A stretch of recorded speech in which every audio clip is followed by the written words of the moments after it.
For most people, figuring out how our credit score is calculated is a black box.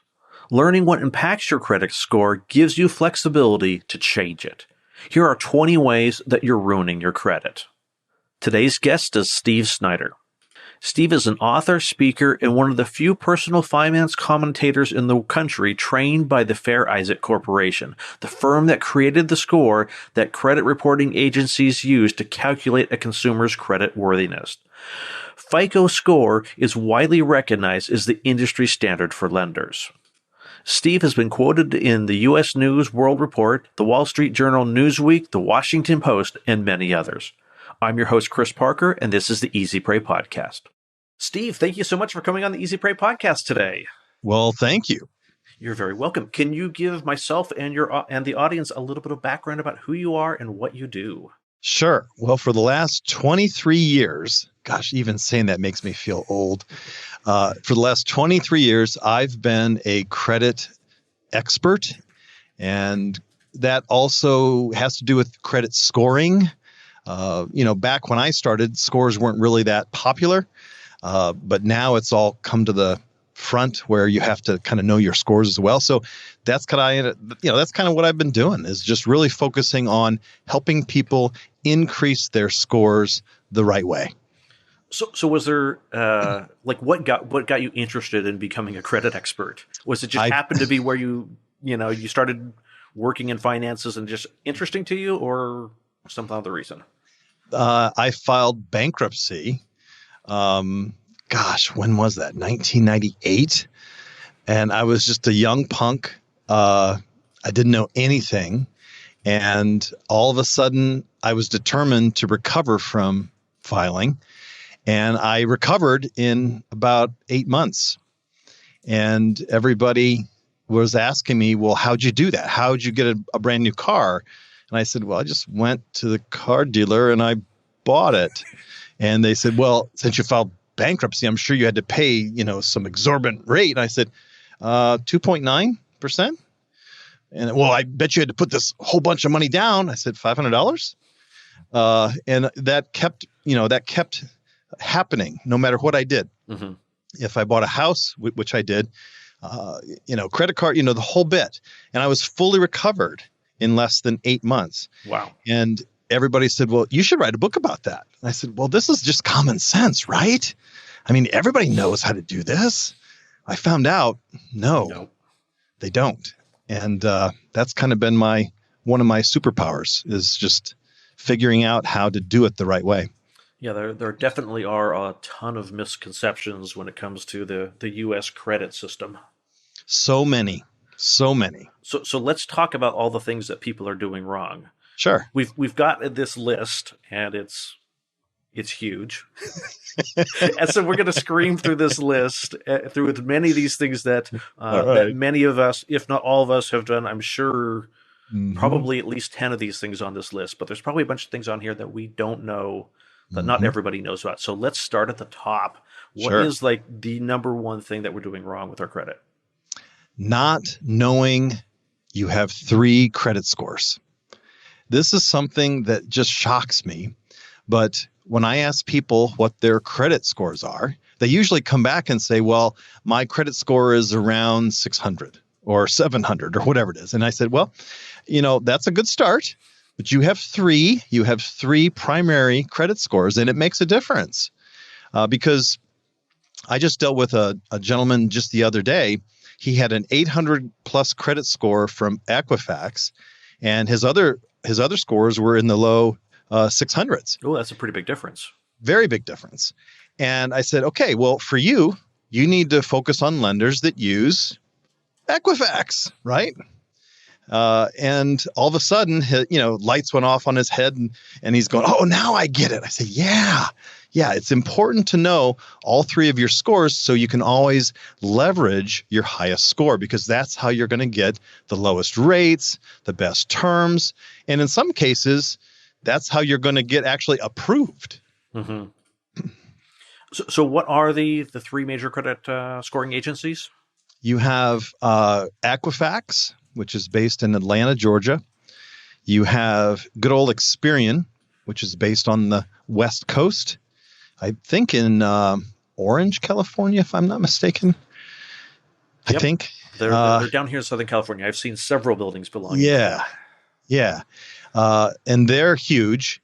And then you've got good old TransUnion, which is based in Illinois. So those are the big three. And it's really important to understand that you have three credit scores, three FICO credit scores, and knowing that they each could be different. It's very, very important to know. And so why would they be different? If they're based on the same data, shouldn't they all be exactly the same? Very, very good question. Well, the actual reason is not all lenders report to your credit reports. For instance, credit unions are usually one of the most guilty parties. Most credit unions do not report to all three. Some report to three, some report to two, most report to one. And so just in that situation alone, you can quickly see how there can be a difference. Gotcha. And I can see how that would lead you to different methodologies for starting to make your credit better. Correct. Are there other, you said like the big three credit unions or credit agencies. Are there other ones that are smaller that kind of are supportive or just different? Well, technically there's only three, but there was some changes made to how judgments and liens actually reported to people's credit reports just a year or two ago. And this is forcing some lenders to look at another repository called Lexus Nexus. Okay. This just happened to me.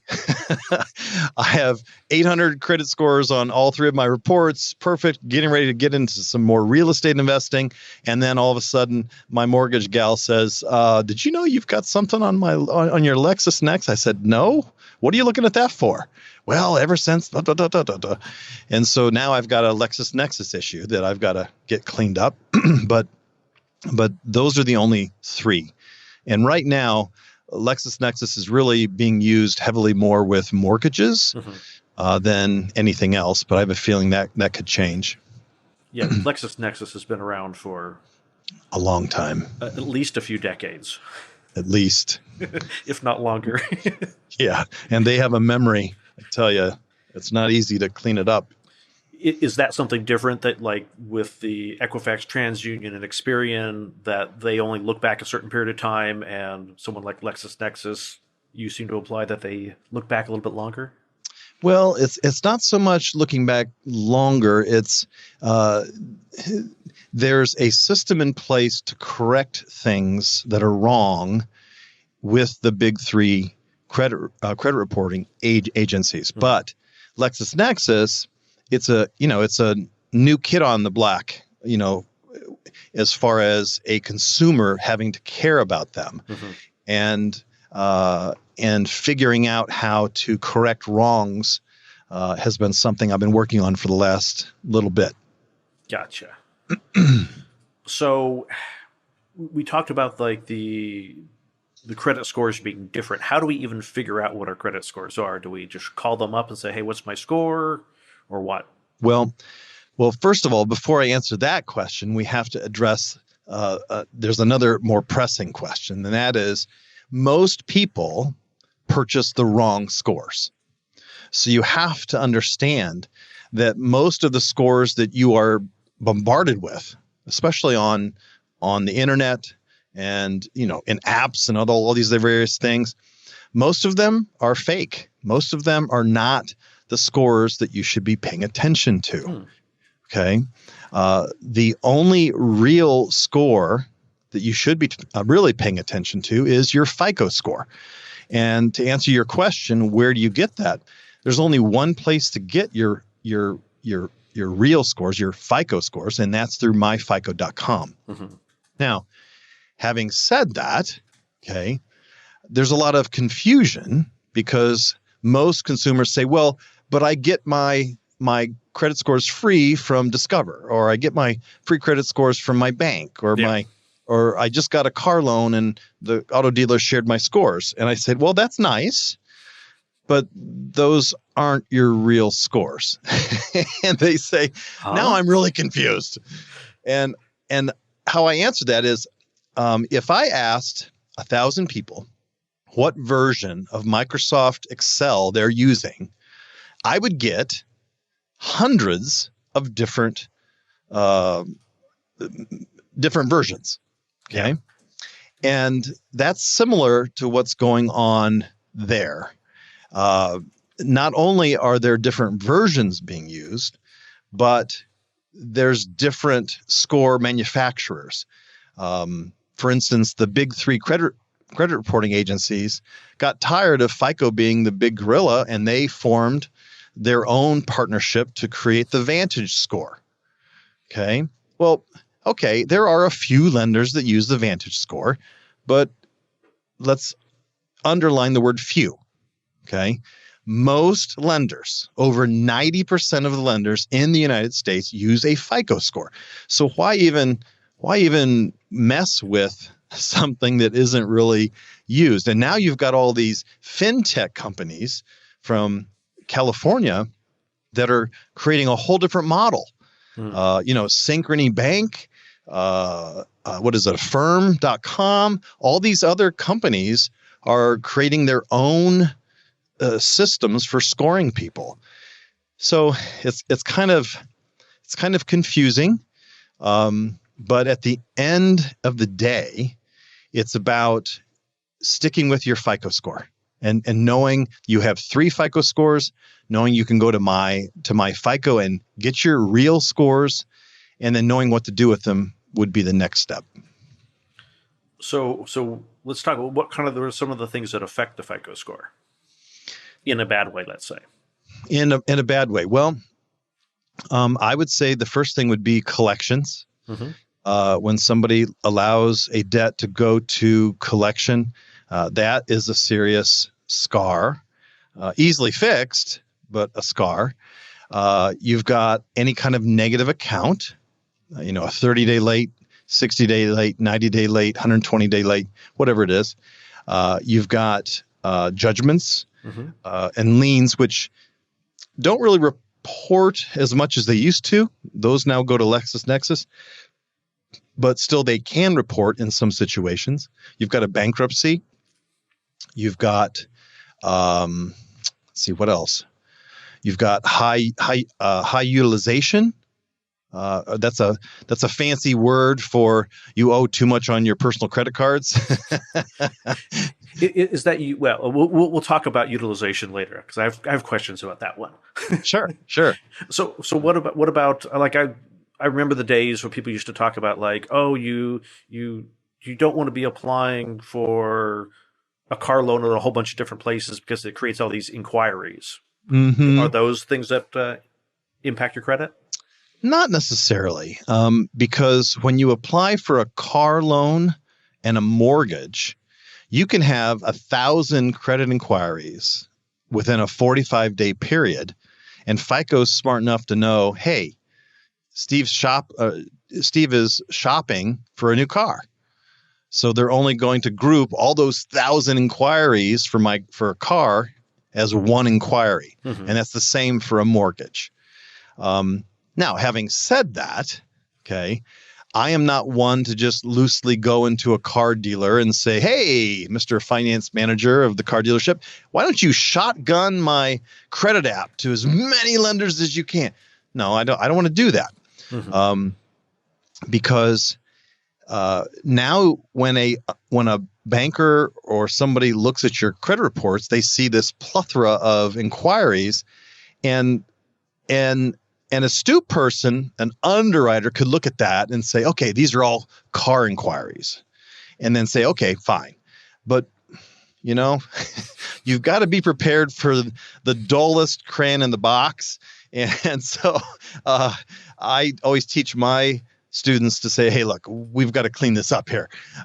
This is just way too many. You have 45 credit inquiries, and although they're all car related or mortgage related, it's still not a good thing. But from a scoring standpoint, as long as they're made within a 45-day window, car and mortgage inquiries do not lower your scores more than just one inquiry. You seem to be caveating that to auto and home loans. Does that Yes. mean that when it comes to credit cards and furniture, I think they're probably all technically the same thing. But if you're applying for credit at the grocery store, at Target, at the furniture store, your bank, and I don't know what other places, but the electronics store. Yeah, those are all individual credit inquiries. Those will get you in trouble faster. Yes. Gotcha. Those are things we need to watch out for. So what Yep. what other things do we need to watch out for and make sure that we're not doing? Well, I would say there's just so many things. Let me just try to pare it down here. Mm-hmm. I would say probably one of the biggest things that I see is most folks don't realize that they probably have a utilization sweet spot. And what that means is that most people either max out their credit cards or they have them all paid off. Mm-hmm. That's usually most people that I see. Very few, have anything, in between. But the way that bankers look at it is when you have a 30% or lower utilization, you are considered average. Okay. If your utilization is 20% or lower than that, you are above average. Mm-hmm. But if you really want to dial it in, you need to be less than 7%. That's when most people, not all people, but most people will have your highest possible credit scores by carrying the proper amount of utilization. Okay. And so that's it. So zero utilization is just as bad as is potentially just as bad as a very high utilization. Yeah. I mean, in theory, yes. Honestly, no, because, if you, like I just worked on somebody's scores today and they had $85,000 in personal credit card debt. Well, compare that to having a 0% utilization on your credit cards. It's much easier to go spend 6% of your utilization, right? Than it is to say, okay, how can we pay this 85 grand down? So, but the point you're trying to make is actually correct. And that is you have to be careful. You can have too much or you can have too little. And if you want to make sure that your scores are the highest at all times, and this is really important for business people, because business people need to have high scores, especially if you're applying for business credit. Business credit cards, they always look at your personal credit reports and your personal credit scores. Not always, I shouldn't say always, most of the time. So this is really important to always maintain high scores, especially in our current virus economy when, things aren't normal. Mm-hmm. They're a little bit more frisky and you have to be a little bit more careful. So is that when they're looking at utilization, it's this perception of this person has the ability to manage their finances well?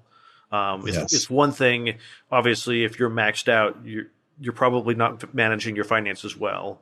But I guess they kind of look at zero utilization the same way. It's like, well, they have a card, but they're not actually, they've shown no ability to charge and pay it off. Correct. Yeah. Having the credit is the first step. Using it is the second step. Because just having it helps, of course. After I filed bankruptcy, I went on a tear to get 2 high-limit secured bank cards. And the first card that I got, my scores jumped 64 points. The second one, it jumped 40-some points. So that's important. Having the right amount of credit is important. But that utilization is so important because, by having the right utilization, your scores are always going to be high, but also by having the right utilization, your lenders that look at you will look at you differently. If you're 85% utilized, a banker's going to say, nah, can't really help you, right? But if you're under that 30%, and the lower you are, you just look better and less risky to a banker. And I guess that's the point that we should be talking about, is that the credit agencies are not there as you and I being the customer. The bank is the customer. They're assessing the bank's risk on doing business with us versus there to make sure that we have access to credit. Right. Yeah. Yeah. And, as long as you know what the bank wants, it's pretty easy to get them to say yes. But one of the other mistakes that I've seen is people think like I actually had a client that just filed bankruptcy like 4 months ago, and he couldn't understand why his bank wouldn't give him a loan. And I said, "Are you serious right now? I mean, come on. Now this is the time for some tough love. Okay. You just filed bankruptcy. You have a scarlet letter around your neck now for the next 10 years. Okay. You've got to do things a little differently. And going in and asking a banker for an unsecured bank loan with a bankruptcy that's recent? Are you kidding me? No. It was I've just proven that I'm not capable of managing my finances. Can you give me some more credit? Right. And his comments to me were like, well, okay, but I don't have any more debt and I'm current on my car payment. And, I said, no. Credit history is your credit history. Okay. It's not just what happened in the last 24 hours. It's history. And so, I'm saying it with a tone of sarcasm or whatever, but certainly I was a lot more respectful. I'm just trying to be playful here today, but I had to explain that there are things that you can do once you have a bankruptcy that's recent. You can get a car loan. It's pretty easy to do at a single digit rate. You can get a mortgage in 2 years. If you can fog a mirror, FHA will give you a mortgage 2 years after your discharge bankruptcy, right? So there's things that you can do, but walking into a bank asking for an unsecured loan right now, no, we got to do it a different way.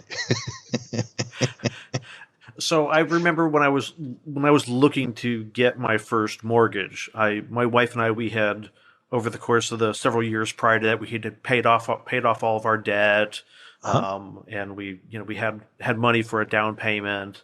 And I was talking to a friend of mine who'd been in real estate, and I was thinking, well, we're going to go through and close all those, the Target account, the Macy's account. We got those paid off. We don't need those, and so we were going to just close down everything that we had paid off, with the exception of that one credit card that we're just using for the day-to-day expenses. And he's like, "Oh my gosh, no, don't do anything right now."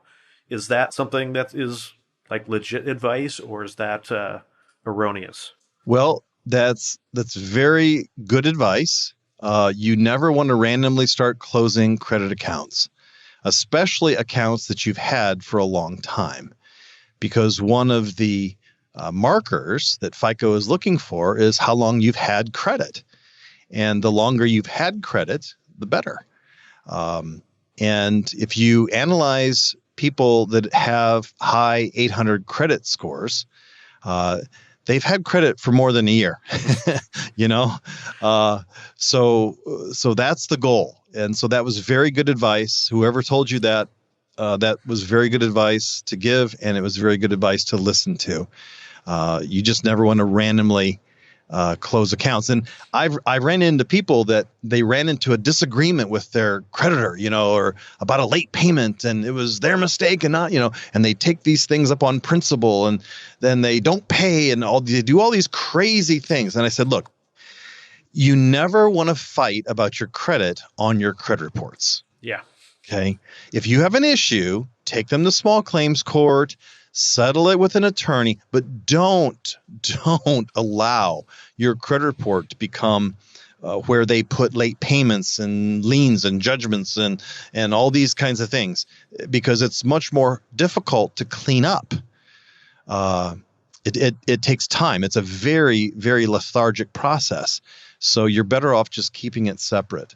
Does that make sense? That makes perfect sense to me. It makes me think of I listened to a radio lawyer on the weekend who offers, what's this expression? Marginal legal advice.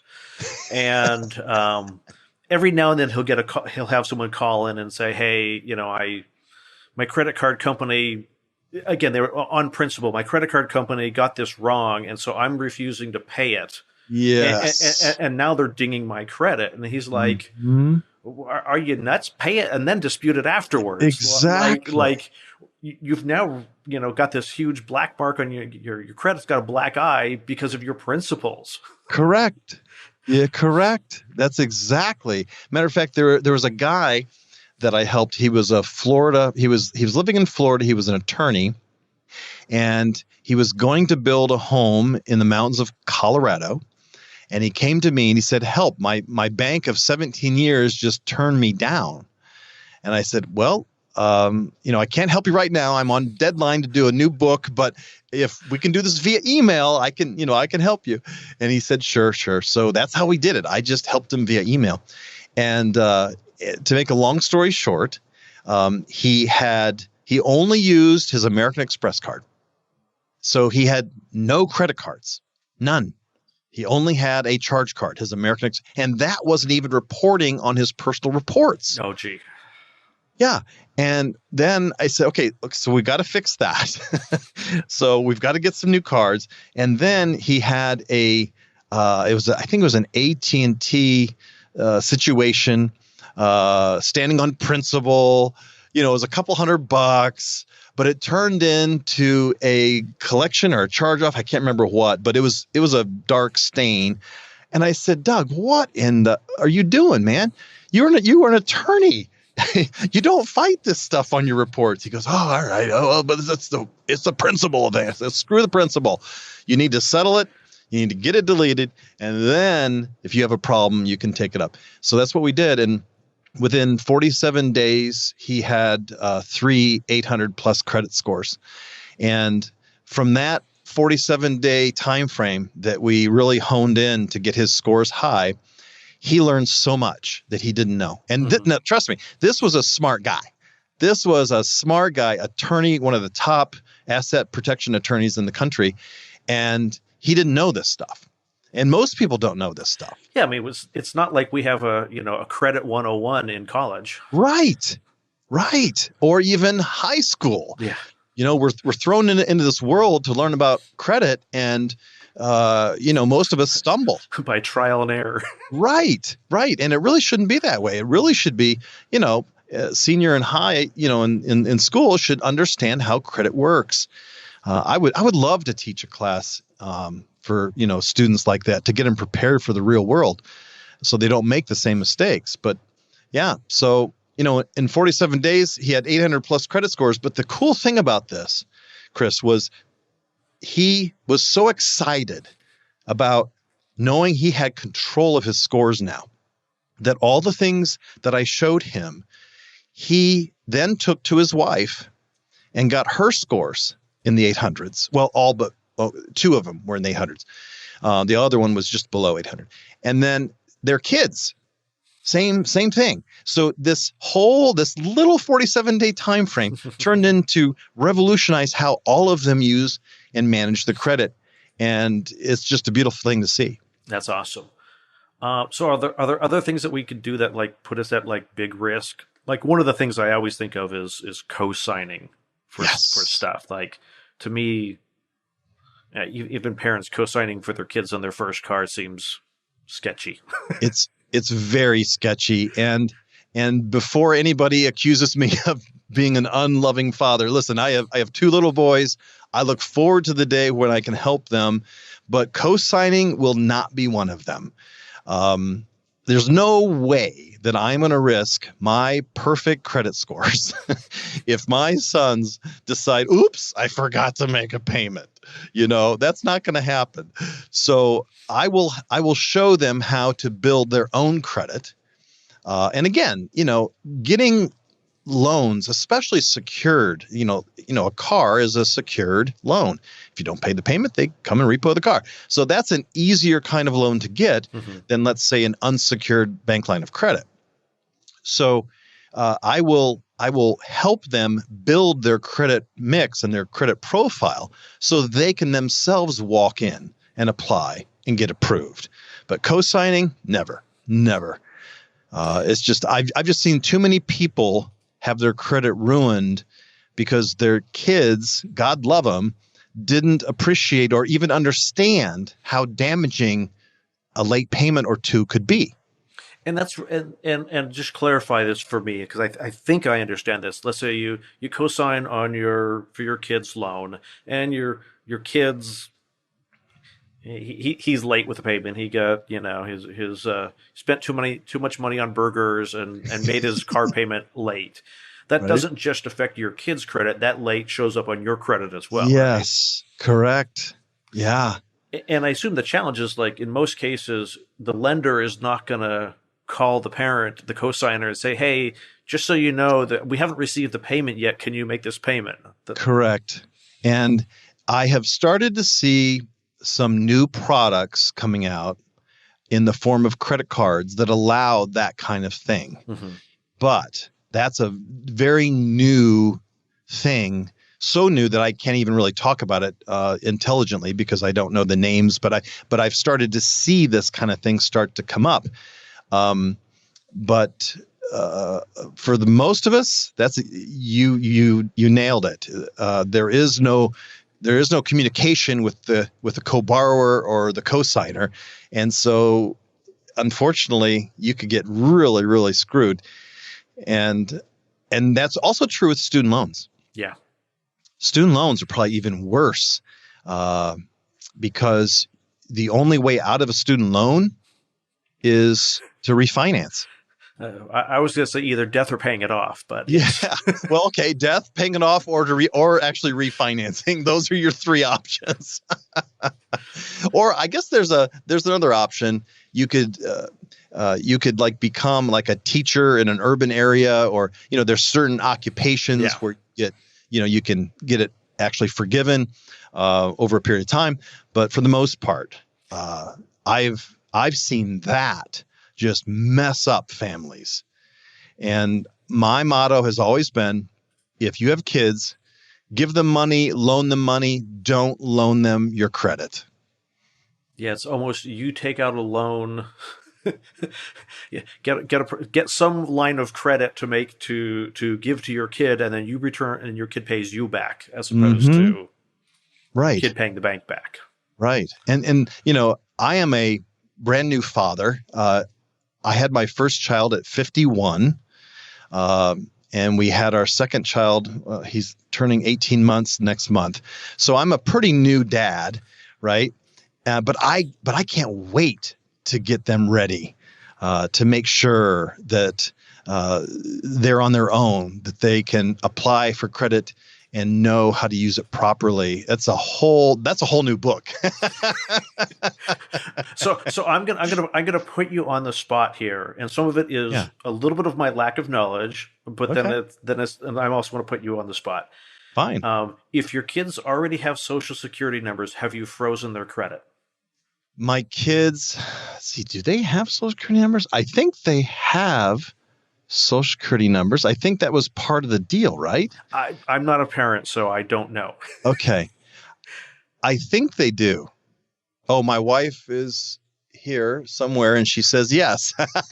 Have you frozen their credit, though? I have not. That's my action item for you from our discussion today. Freeze their credit. Well, I guess that would make sense because they don't have to, they won't be using it for a while. Yeah. So that would make sense. All right. That way no one can come along and start using their credit and creating interacting with their credit profile, so to speak. Okay. I heard that from an identity theft. We interviewed Adam Levine, identity theft expert, and that was one of the things that he talked about. Like, As soon as your kids have a social security number, freeze the credit. That actually makes a lot of sense. Now, if they're 17 and they're getting ready to get their new car, whatever, that's a whole different story. But right now, I mean, he's not going to do anything for a while, so that does make sense. He better not be doing anything. Yeah, right exactly. So we talked about cosigning. What about I know, the last credit card I got, it was, do you want to put another person on the account? What they call an authorized user, I think. Does that have any pros or cons for credit? Well, back in the 80s, even 90s, that was a technique to thicken a thin credit file. Okay, and let me kind of explain, because that's kind of jargon. When you go into a bank and you have, let's say you have an auto loan and you have one credit card. Okay. In most cases, depending on what you're applying for, we aren't talking about cars or mortgages. Those are easy to get because they're actually secured assets, right? But anything else, a banker could look at that and say, Chris has got a thin file.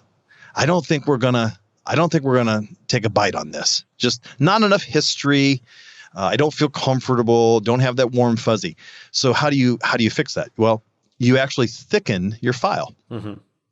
And in the 80s and 90s, what was popular was to do a lot of these authorized user accounts. Okay, you go to mom, you go to dad, you go to grandpa, grandma, whoever you get, and they would add all these accounts, and that actually worked. Okay, but then FICO cracked down on this, and they said, nope, not going to work anymore, and it doesn't. This is something that I can say with actual fact, because I see this every day. People think that they have these authorized user accounts and they're benefiting them. But what actually is doing is it's not helping their utilization. It's not helping their time in file. It's only creating a question mark for the banker. As in, okay, well, what's this guy hiding? Why does he need a crutch? Why does he need what happened here? And then it just brings out the magnifying glass, right? And we don't want bankers to bring out the magnifying glass. It's not inherently a bad thing, but it makes a banker ask, well, why? Exactly. And that's something that we don't want to do. Gotcha. So let's move into the lightning round because I think we've gone through about 10 things, and you and I talked about that there's probably another 25 at least things that we do. So let's go through a lightning round here of a bunch of other things that we can do that people are doing to damage their credit. All right. What do you got next? Well, I would say one that isn't on the list that I sent you would be, I would say that people, I'm trying to think of a better way of saying this. People think that because they make a lot of money, okay, that money will take care of everything else. Mm-hmm. Okay. And I can tell you, okay, that I've got several very wealthy clients who has a housekeeper who can get a better rate on their car than them. Okay. So it's a combination, I think, of having great credit scores, but also having an income, right? So, and I see this probably a little too much, is that people think that, cash is king. Mm-hmm. And because I make a lot of money that I should be able to get, whatever. No. It doesn't work like that. Now, there are some things that it does work for. Mortgages, there's non-prime lenders that will take bank statements, things like this. So there are ways to do it, but for a lot of things, it just doesn't work that way. Okay. Money does not cover a multitude of sins. Right. So that would be one of them. I would also say that allowing an actual collection to appear on your credit reports, big mistake. Mm-hmm. Now, fortunately, they're probably one of the easiest to rectify, but now you're going to have to invest some time into righting that wrong. And then, of course, if you still neglect it, it turns into a charge-off. Now you're in a situation where most people think that a charge-off is going to benefit them, but they don't realize that, a charge-off can come back and bite you in the butt for the next 7 years. And now they're playing the whack-a-mole game. What I like playing, remember whack-a-mole at Chuck E. Cheese's? Okay, well, that's how some of these people do. They've got 19 charge-offs, and they say, oh, they'll fall off. And I said, no, not all of them. And sure enough, a mole pops up. They want money. And then they settle that one. Another mole pops up, and they're just playing whack-a-mole for 7 years. It's not cool. It's not a way to get a good sleep at night, I guess. And a charge-off, for clarity, is when you and the bank, or maybe more likely the bank, agrees that we're not going to try to get money from you anymore to pay that, or you've made some sort of settlement. The bank says you owe them $1,000. You say, hey, I got $500. Let's make this go away. That becomes a charge-off. Well, that's a settlement. Okay. A charge-off is, let's say I owe you $10,000 and you tried to collect. It's now an actual collection on my account or on my credit reports. I ignore that, and eventually you as a lender charges that off for your books, for your taxes, for all those things. But that lender can still say, hey, I think we're going to come after Chris and sue him directly in court. And then, of course, everything gets times 2. Or they just decide to sell it off to an actual collection agency, and they're going to come after you. So you have an opportunity to settle collections, and I always recommend people, it's one of the easiest things to settle and get resolved, and it's in their best interest to do so. And another thing, having too many credit inquiries. Now, I was probably the first one to break this, 10, 15 years ago. And it was, hey, credit inquiries lower your credit scores. Well, that's pretty common knowledge now, for the most part. But having too many inquiries does something else. It spooks lenders, especially in questionable lending periods like we find ourselves now. And so having too many inquiries, like I have one client, 54 inquiries. Why do they need money so bad? Well, exactly. That's exactly what a banker is going to say is, okay, when are you filing bankruptcy? I mean, it's like, you can't even get your foot in the door when you have too many inquiries. Usually having four or more gets lenders kind of smirky. So having credit inquiries lowers your scores, but also too many can be an instant no to a lender. Let's see, what else? What about some things that I think that are kind of counterintuitive? That I've got a car loan, I got some inheritance, and I just want to pay off the car loan. Let me just pay some of these things off overnight. Yeah, and that's a big mistake because your credit scores are heavily weighted on your personal credit card balances. Okay. They're not heavily weighted on installment loans. Okay. So it's very possible that if you have, that kind of money that you want to clean up things with, you could very well lower your credit scores because you're paying off or paying down the wrong things. Okay. With installment loans, it's best to carry them as long as possible. There really should be no rush to pay off those kinds of things. Okay. But there is a rush to always pay down your personal credit cards and this is something that most people just don't get. And it really comes down to this. FICO, in all of their wisdom, heavily weights your scores on your personal credit card utilization, the balances that you carry on your personal cards. So there's many people that don't realize that. And then all of a sudden they're using their personal credit cards for their business. And all of a sudden they're nearly maxed out. And they think, okay, well, when I get my first job or my first gig or whatever, they're going to pay it off. Okay, fine. But in the meantime, they become unbankable because their utilization is so high, their scores tank, and now they can't do anything. So the only option they have is to come up with the money to pay them off. Mm-hmm. And then I'll go with it. Using your personal credit card for your business puts you in jeopardy of mixing your money, which the government does not like. Well, the government doesn't like it, and your accountant doesn't like it. There's a lot of people that don't like it, but the bigger issue is if you took the time to properly set up your business for business credit.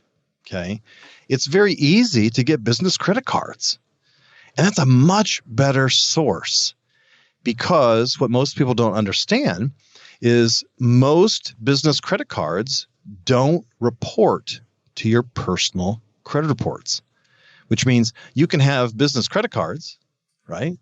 And you can max those suckers out and it's not going to tank your scores. So there's much better ways to carry debt long term than personal credit cards. Yeah. What about balance transfer options? Like, hey, I can, I got my card is at 18%. Someone's offering me something at zero interest for the next year, and then it jumps up to something hideous. But at least I buy that 1 year. Yeah, I mean, there's a lot of people. There's a lot of these new gurus now on social media.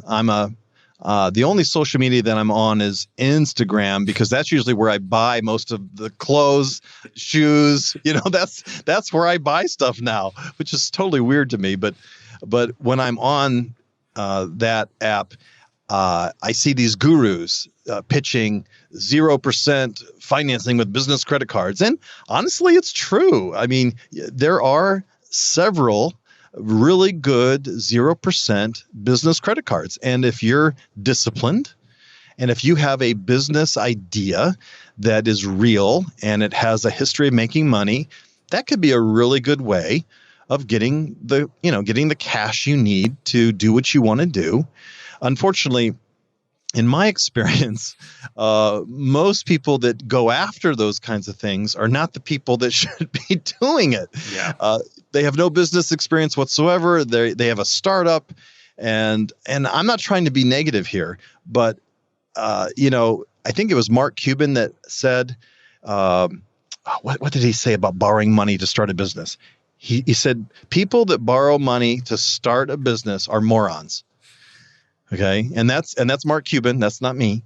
I would kind of agree with him because it's one thing to have a history doing something and knowing that it's going to work, right? Yeah. Then you throw all the money at it and you just light it on fire, right? But if you've never done it before and you're going out there and get these 0% cards and you're rolling the dice to see if it works, man, that's you got a pair of brass ones there. Yep, and that was the perspective I've always had with my business is if I can't afford it, then I'm not going to finance it. I'm not going to do this. Let me try this new thing with debt financing. Nope. I'm not going to try anything unless I've got the cash that I can afford to lose. Yeah, see, that's smart. And I wish I had learned that a little sooner. And I still struggle with that every now and again. But I have a friend, Brian, and this is a guy that bought his house for cash, pays cash for his cars, has cash, doesn't have any debt, and in some ways that's kind of cool.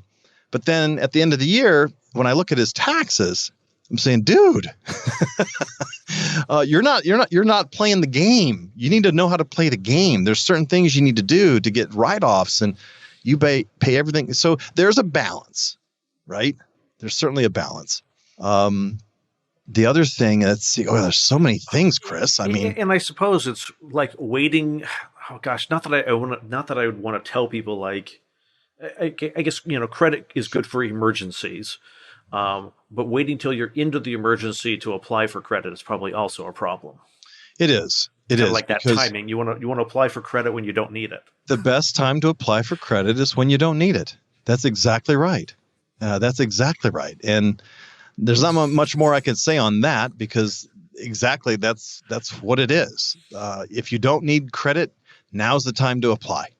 Yeah, because when you need it, you're desperate. It shows on your reports. It shows on your scores. It shows in your utilization. It shows all these different places, and it just becomes a challenge like pushing a snowball up a hill in the middle of July.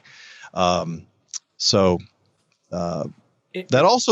also leads to something else that I think is important. Is I also see a lot of credit reports lately that have these low credit limits. Okay. Mm. They have what I call a Capital One credit card,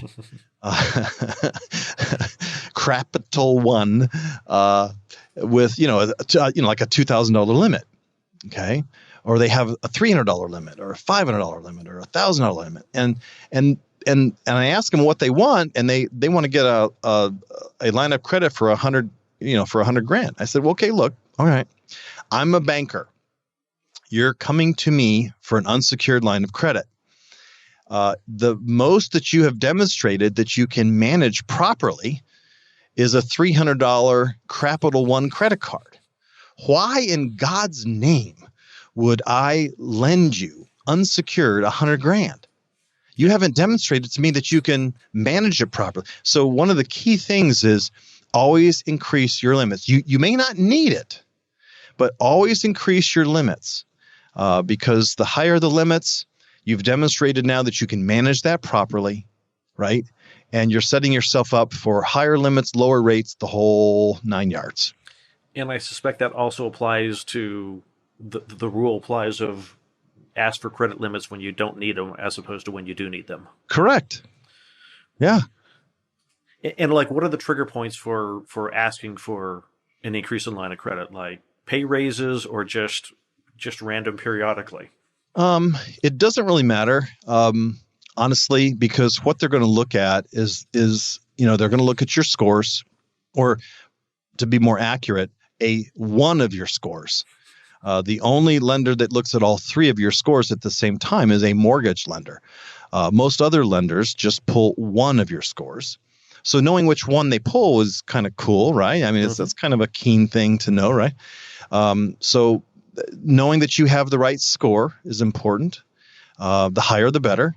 And then making sure your utilization is within range. Anything less than 30% is acceptable. Obviously, the less, the better. And then making sure that you that you can prove that you make money. Yeah. Those are the biggies. Those are the big, the big rocks that you want to make sure that you can handle. Mm-hmm. Those make perfect sense. I think we are at a good stopping point to wrap up here. We definitely could probably go for another hour with another 60 things that you absolutely shouldn't be doing. But we'll stop and calculate. We'll look and add up that number of things that we said you shouldn't be doing. Okay. All right. Deal. So, Steve, if people want to find you online, we know you're only on Instagram, but I'm sure you have a website and a way for people to contact you. Yeah, the best way to reach me is send me an old-fashioned email, believe it or not. And you can reach me at steve@becomingbankable.com. And I suppose they can also visit becomingbankable.com, right? Don't really have a site. Oh, okay. I know. I'm like old school, man. I mean, old school. Email has always been my friend. I feel comfortable there. It's easy for me. But yeah, that's the best way. Okay, sounds good. Steve, thank you so much for coming on the Easy Pray podcast today. All right, appreciate it, Chris. Thank you for listening to this episode of the Easy Pray podcast. If you found this episode helpful, please share it with a friend and leave a review at easypray.com/review. Notes and a transcript of this episode with Steve Snyder can be found at easypray.com/88.